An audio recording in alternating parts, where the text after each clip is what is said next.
Regardez la qualité du dialogue qu'il a avec ses enfants. Une qualité spirituelle, une qualité qui dépasse ce que... C'est de l'amour, ça. Et l'amour, c'est parfois un sourire, c'est parfois une main, c'est parfois de la complicité, des choses que l'on ne dit pas, mais que les deux ont entendues. Ça, c'est le prophète, alayhi salam. Et ça, c'est ce qu'on doit aujourd'hui appliquer dans notre famille, mais avec trois choses. La première des choses, c'est dispenser la connaissance. N'oubliez jamais que le prophète alayhi salam a offert à ses compagnes comme à ses enfants la connaissance. Mais pourquoi la connaissance est importante? Parce que la connaissance, c'est ce qui donne la conscience de Dieu. Innama yakhshallaha min ibadihi al-ulama. Donc, le cœur va rester réveillé dans le travail de la connaissance. Invitez vos enfants à la connaissance.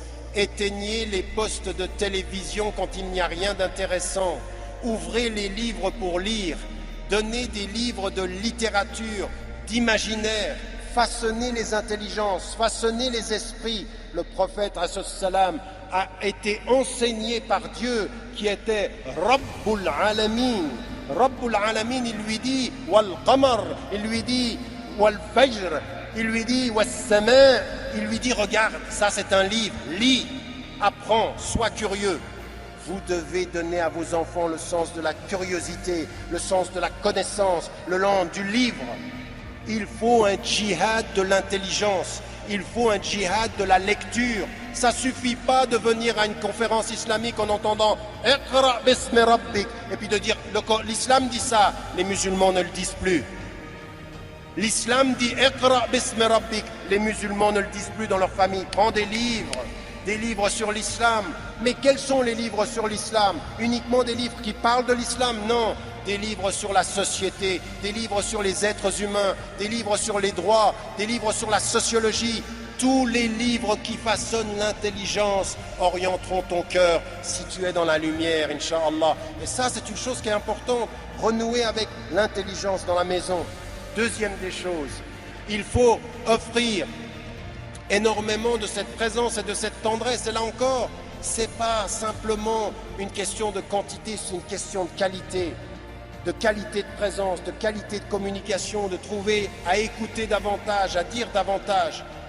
Et vous apercevez, vous savez, je veux dire, pour les gens qui sont de notre génération, maintenant on a dépassé les 40 ans, nous reviennent en mémoire des choses que nos parents nous ont dites, qui paraissaient rien et qui sont tellement importantes. Donc de ce point de vue-là,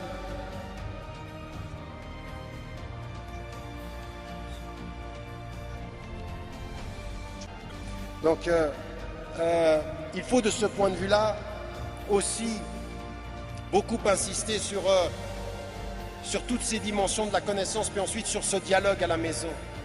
Établissez des espaces de dialogue à la maison, établissez des espaces où vous voyez comment le prophète ﷺ était dans la qualité. Ce n'est pas toujours facile, mais c'est nécessaire.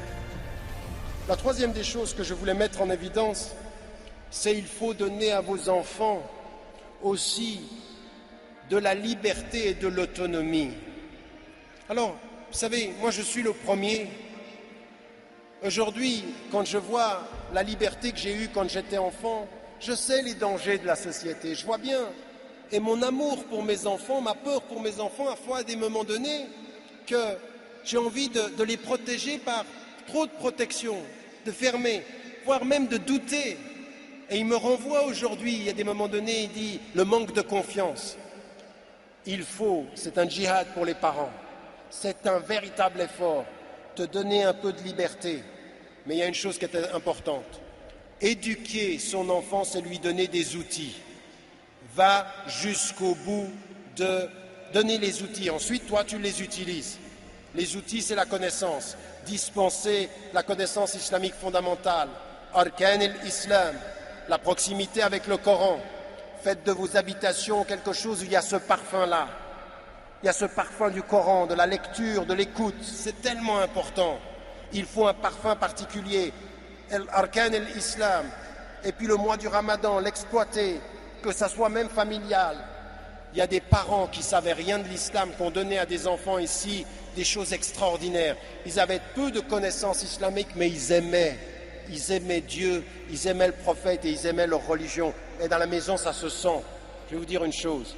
On sent dans les maisons où on aime et où on n'aime pas.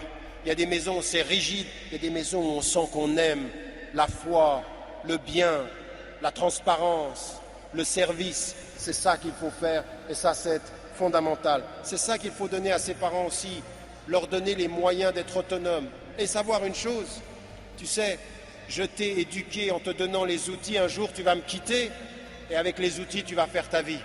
Je ne suis pas responsable de ce que tu fais avec les outils, je suis juste responsable de te donner ces outils par l'éducation. Ça c'est notre responsabilité.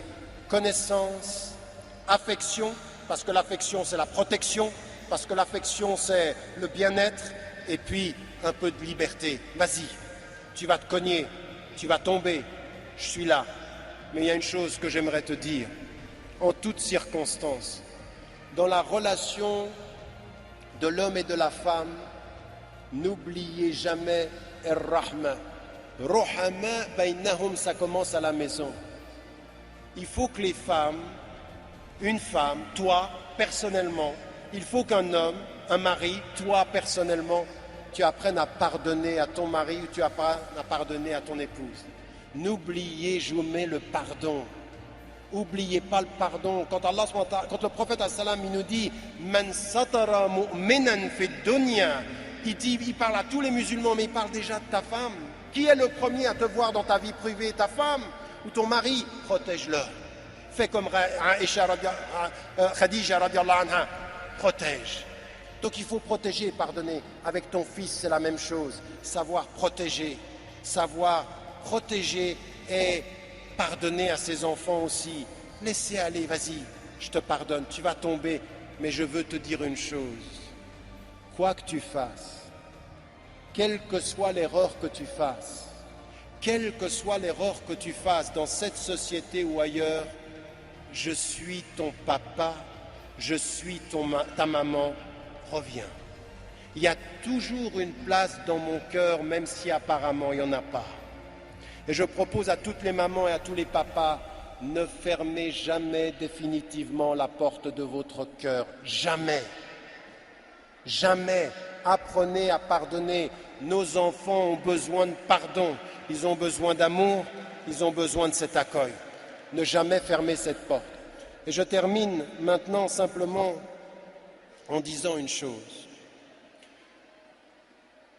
Par rapport aux enfants, vous savez, quand vous allez partir et que vous avez des enfants, à un moment donné, il y en a parmi vous ici qui sont venus au Bourget, il y en a certains, ils se sont coupés de leurs parents.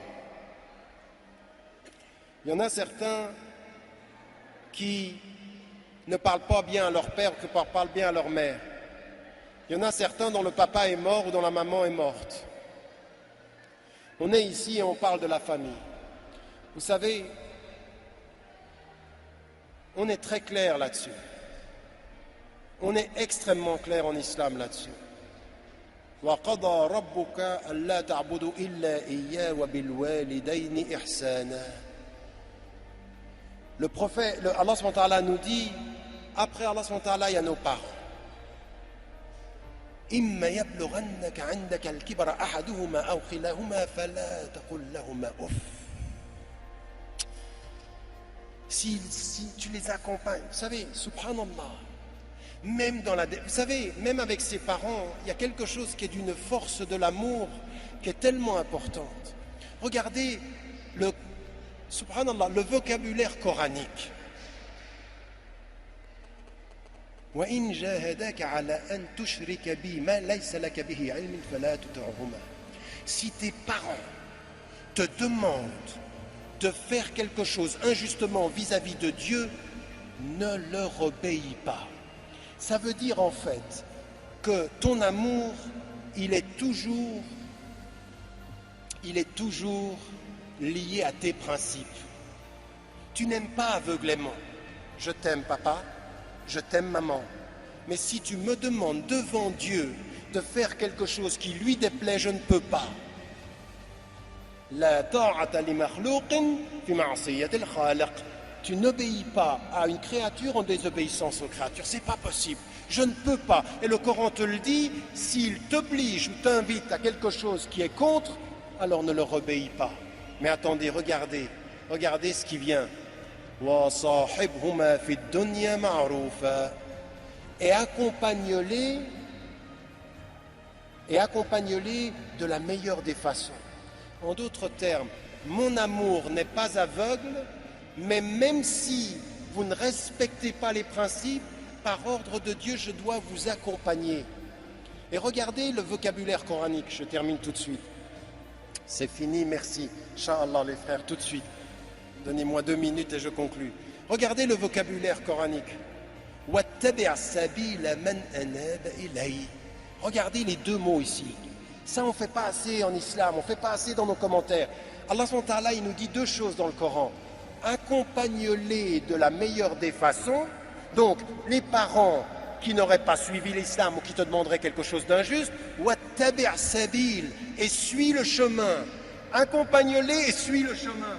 Tu suis le chemin de tes principes et tu accompagnes ceux qui ont droit à ton amour. Regardez cette formule, c'est en 2 versets du Coran. Si vous n'arrêtez pas et si vous n'allez pas dans cette profondeur, vous ne comprenez pas cette force de l'islam. C'est exactement ce que dira Ibn Hanbal quand quelqu'un viendra lui poser la question sur « dois-je suivre mes parents ou dois-je partir en situation de guerre ?» Regardez, suis tes principes, suis ceux qui suivent les principes, mais n'oublie jamais d'accompagner de cœur. Donc d'intelligence, de cœur et de corps, tu suis les principes, de cœur avec tes parents. وَصَاحِبْهُمَا فِي الدُّنْيَا مَعْرُوفًا. Sahib, tu es un ami de leur route, mais tu suis. وَاتَّبِعْ سَبِيلَ. Regardez ces 2 mots, ils sont là dans les 2 versets. Il faut réfléchir à ça. Et ça veut dire quoi? Ça veut dire que même dans ces situations-là, vous savez, Asma, la fille de Abu Bakr, elle demande au prophète, ah c'est le ummi, sa femme, sa mère, elle vient, elle n'était pas croyante, elle vient demander de l'argent, est-ce que je dois faire le lien? Elle lui dit, Naam, Sili, ummaki, c'est-à-dire, établis le lien avec ta maman. Et donc, on termine là-dessus parce que ça, c'est important. Vous avez des parents et il faut les servir dans cet amour. C'est-à-dire protéger de leur amour. Et le prophète a dit, ce qui reste, c'est birrul walidain, le lien avec. Attendez, as-salatu ala waqtiha, c'est-à-dire la prière à son heure, ou birrul walidain, c'est-à-dire le lien avec ses parents. Ensuite de ça, quand ils sont là, les invocations et le service, servir. Mais ça va très loin. Anta wa maluka li abik, toi et ton argent, tu appartiens à ton père, et tu dois par 3 fois. Ummak, c'est ta mère que tu dois faire, à laquelle tu dois faire attention. Donc un service absolu. Et la deuxième des choses, c'est que même s'ils te demandent de faire des choses qui ne sont pas islamiques, même s'ils n'étaient pas croyants, même si tu t'es converti, qu'ils ne le sont pas, tu les accompagnes de la meilleure des façons, même si tu suis la voie de l'islam. Tu suis la voie de l'islam et tu accompagnes tes parents et tu les sers. Mais ça, s'il vous plaît, ça n'est pas des mots. C'est chacun d'entre vous ici, quelle relation vous avez avec votre maman, quelle relation vous avez avec votre papa. Et s'il est parti, si votre papa est parti, rahimahullah, et si votre maman est partie, rahimahullah, invoquez. Ils sont là avec vous dans votre cœur quand vous êtes avec eux. Et Allah SWT, il entend ceci, ces invocations-là, ce service-là. Mais écoutez, vous voulez être des citoyens français? Vous voulez être des citoyens qui contribuent au futur de la France? Soyez des enfants respectables. Soyez des filles et des hommes respectables. Je ne sais pas un grand citoyen qui ne sache pas ce que c'est qu'être un bon enfant. L'enfant de son père et de sa mère, la fille de son père et de sa mère. Vous pourrez me dire ce que vous voulez sur la citoyenneté. Si tu ne sais pas servir tes parents, tu ne serviras pas ta patrie. Wallahu a'lam wa a'la wa ahkam wa salamu alaykum. Allah SWT, il vous parle au niveau de votre intelligence et de vos besoins du moment. Et vous dites, écoutez, je suis seul, un jour je vais me retrouver vers Allah SWT. Chacun sera seul. Inna lillahi wa inna ilayhi raji'un. Même avec le couple, tu as Dieu et tu vas retourner à Dieu. Et le prophète, il nous a enseigné cette solitude même à 2. Bien. Et à un moment donné, il nous dit dans le Coran, une chose qui parle à l'individu mais qu'on doit comprendre en couple. Il y a un verset du Coran qui parle à l'individu, mais il faut le comprendre à deux. La yukallifu Allahu nafsan illa wus'aha. Dieu ne demande pas à un être plus que ce qu'il peut porter. Et souvent, nous on reprend ce verset, on le lit tout seul. On se dit, Allah subhanahu wa ta'ala, il ne va pas me demander plus que ce que je peux porter. Arrêtons-nous un petit moment. Réfléchissons à ce verset. J'ai décidé un jour de faire ma vie avec toi, ma femme. J'ai décidé un jour de faire ma vie avec toi, mon mari. Et Dieu ne demande pas plus à chacun que ce qu'il peut porter.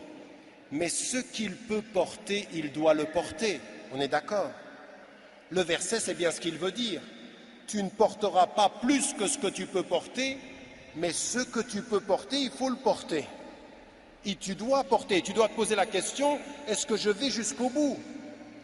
Implicitement, la question de Omar, radiallahu anhu, quand il va vers le compagnon et lui dit, est-ce que tu sens rih al-nifaq, est-ce que tu sens le parfum de l'hypocrisie sur moi? Il demande quoi? Il est tout le temps en train de se questionner, est-ce que je ne suis pas un hypocrite? Est-ce que je fais... Donc il a une question individuelle. Mais écoutez bien ceci, chaque femme, chaque homme, mari de son épouse ou épouse de son mari, doit se poser en permanence cette question-là. Il ne faut pas que je sois pour ma femme, il ne faut pas que je sois pour mon mari, celle ou celui qui l'empêche de répondre aux potentialités que Dieu a mis en lui. Écoutez-moi bien, Allah a dit, tu ne dois pas porter plus que ce que tu peux porter, ça veut dire ce que tu peux porter, tu dois le porter. La personne qui vous accompagne doit faire attention à vous permettre de porter ce que vous devez porter et de vous y aider. Et ça, c'est très important. C'est tellement important que si je suis ta femme, que si je suis ton mari, il y a des hommes, ils sont accompagnés de femmes qui ont des potentialités extraordinaires. Elles ne peuvent pas s'épanouir parce que l'homme, il pense à lui et il ne pense pas à elle. Et le jour du jugement dernier, Allah subhanahu wa ta'ala posera la question, est-ce que tu as fait tout ce que tu pouvais faire? Le mari sera responsable de ne pas avoir laissé sa femme s'épanouir, accomplir ce qu'elle avait à faire. Il y a des femmes d'une compétence extraordinaire. Et s'il y a une chose que vous ne trouverez jamais chez le prophète, toutes les femmes qui sont apparues et qui étaient ses épouses, les femmes qui étaient des compagnons du prophète, elles sont allées au bout de leur potentialité. Et nous, ce que nous devons faire dans notre couple, je suis là pour te permettre d'aller au bout de tes potentialités. Je suis la protection de tes fragilités et le chemin de tes potentialités. À la femme comme à l'homme. Que tous les maris qui sont ici, que toutes les femmes qui sont ici se souviennent bien de ça. Le prophète ﷺ s'appuyait sur l'intelligence et l'épanouissement de chacun.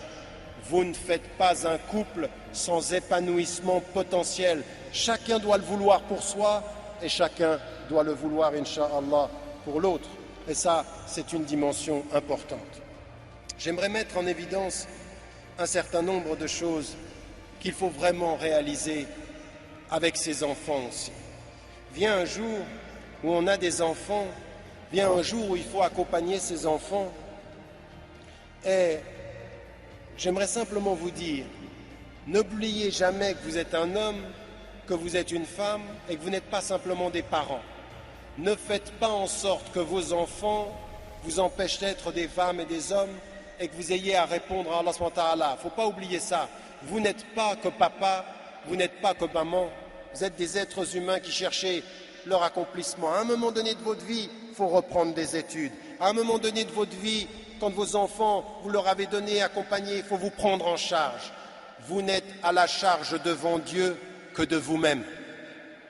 Et il faut se prendre en charge. Donc il ne faut pas vivre par procuration.